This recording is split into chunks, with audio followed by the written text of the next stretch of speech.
o trabalhador trabalha à disposição de sua informação todo momento.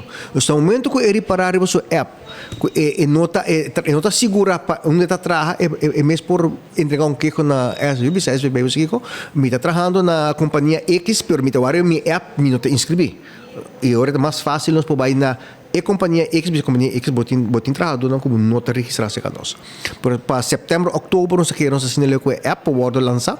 E também uma app também que nós também está digitalizar e forma também de meld zik próximo ano. Nós também está seguindo o desenvolvimento que nós começar agora com a pandemia bem de digitalização mais tanto possível de nosso serviço.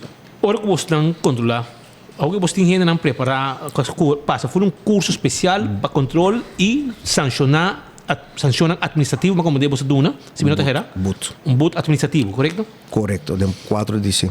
Ok, então, você não dá uma chance, para paneco bohaye, the one strike out? Sim, maneco bohaye, dus nós temos bijzonder opsporingsambtenaren, tá ambtenaren juramentar para ser trabalho aqui não. Então, vem um negócio, para promover viagem na faia. Botin but, pero but vai segundo quantidade de viagem que que assim cumpre. Mais ou menos quanto para prometo começar na 1.000. 1.000 florins para persona? Para persona, é prometo. Se há 10.000 florins. E assim é seguir subir vai, é me ter que ter 5.000, 6.000 florins.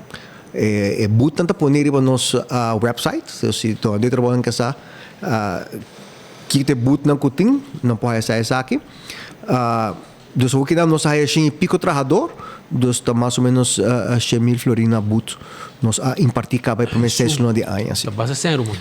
Sim, nós tá encorajado onde trabalho para cumprir com a lei, dus segurar o trabalhador é prima tá 2,65% de salário, qual nota suma alto para aluno, o trabalhador tá que segurar, se vira malo é por tem seu seguro, paga o seguro de acidente, se algo passa no trabalho, é segurar.